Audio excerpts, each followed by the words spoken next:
you very much for that. We will go to Senators' questions and answers, or your answers and Senators' questions in any event.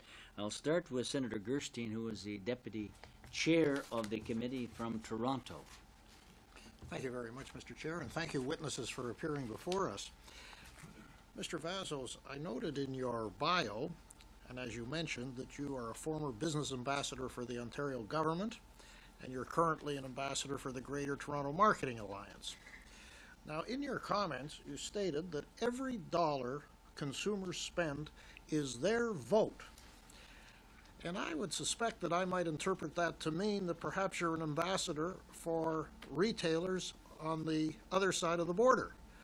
Because I suspect, if I carry what you say forward, it suggests that if you were to purchase on the other side of the border, bring it back, pay the applicable taxes, you're probably still going to get it for less than what you can pay for it in Canada.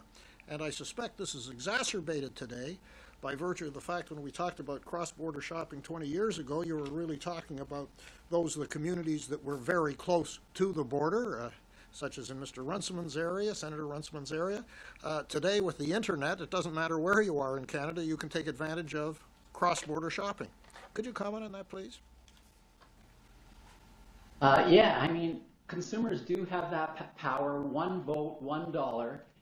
And basically, people will listen. I take the view, and you kind of mentioned that it almost sounds like I'm more leaning towards the positive nature of U.S. retailers, but I look at it from a foreign direct investment standpoint, and what do we need to do to make investment in the Greater Toronto Area and Canada as attractive as possible? Getting back to the dollar per vote, you think of examples out there, like, for example, J.Crew, one of the U.S. retailers, came up and opened up their flagship store and also their website. And guess what? They were charging the full duties and things like that to Canadians. And it turns out the price was almost 50% higher in Canada than it was in the U.S. And there was a big outcry and anger from Canadian consumers that took to the social media and said, how could you do this to us? Now, those were legitimate costs that they were simply passing on to the consumer. Well, actually, with that outcry, J.Crew actually listened to that, and they actually paid for those duties themselves. They knocked it down to a flat single $10 transportation fee, and they even handed customers a $25 gift card for their trouble because they were really listening to that. And so we have this power as consumers, especially enabled by social media, to really be heard by those retailers. And I believe they really will listen. So I think we can just embrace some of those environments in order to exert that power and cause prices to get reduced in other ways versus what governments can do through legislation. Thank you very much. Thank you, Mr. Chair. Thank you. Just as a supplement to that, Professor Vassos, was there any analysis of that almost 50% more in the J.Crew case? You indicated that when they were called to explain this, they talked only about the transportation costs, which made up a small portion of that additional amount. Are you able to help us with the other costs that they decided to eat themselves? Not in detail, but just other things like the cross-border duties that were charged on those types of goods, the additional cost of setting up operations here in Canada, the higher minimum wages that they're having to pay retail staff and other staff in Canada. So really it's the combined effect of those different things which added into the factor, factor into the overall price. By the way, there's been other retailers out there that are very much taking an opposite approach and saying, no, now that the Canadian dollar is strong, we're going to slash our prices and make them almost equivalent. And I think, once again, the more that U.S. retailers do that, others will likely have to follow suit unless they have a brand strength in the marketplace, which allows them to charge a premium price. And in some cases, that brand strength is what allows them to charge an additional price over and above the identical U.S. price. Thank you. Professor Mulvey, do you have any comment on that particular line of questioning? No, I don't.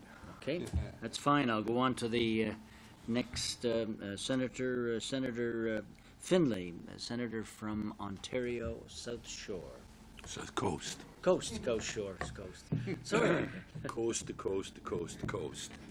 That's how I'll remember that, as opposed to South Shore, Nova Scotia. My question, or at least my first question, is for Mr. Vassos. Recently, in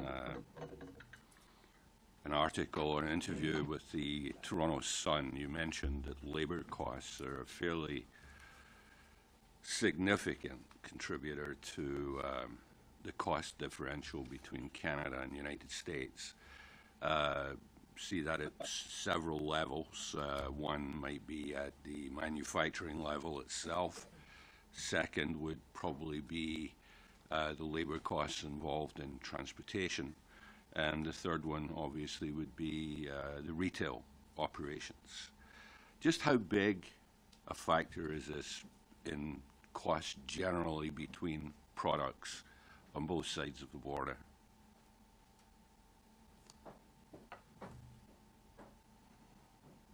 Did you direct your question to one or the other? Yeah, to Mr. Vassos. Okay. Sorry.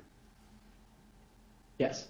Yeah. Once again, I would say that you've mentioned some of the key factors there. But once again, one of the ones we're missing is over and above just the straight cost factors is the macroeconomic factors of the nature of that new market you're entering. And in Canada, many of those macroeconomic factors are to our advantage right now, with a stronger economic environment, a better debt and deficit situation than the U.S., and several things like that that will be a major factor. The competitive nature. The U.S. market is a much more competitive marketplace with many more competitors in a given area that really have to fight for that business. So if that competitiveness isn't quite there, once again, that's something else that allows that price to be a little bit higher. We mentioned the strength of the brand. BMO Capital Markets did some research on price differentials between Canadian and U.S. products, and one category that had the highest differential was running shoes at 48% higher prices in Canada than the U.S. And I suspect a big proportion of that is not just in the cost, maybe the cost made 10 or 20% of it, but a strong portion of it is in the strength of the brand and the premium price that they are able to ask for in a less competitive market with a strong brand. And anyone that has a preteen or a teen will know that in terms of, no, they have to have that particular type of running shoe. I'll never forget the amazing business case I put together 31 years ago to my mom on why I had to have those Adidas running shoes on that first day of grade 9 in high school, and only 3 stripes would do. And that, once again, is one more element of the pricing equation. And we can't take that away from the vendors. I mean, that's what they aspire to be when they grow up, to have the ability to really have a brand that is elevated to a level in terms of the strength of the brand and the quality of the product underneath it that enables them to charge that price differential.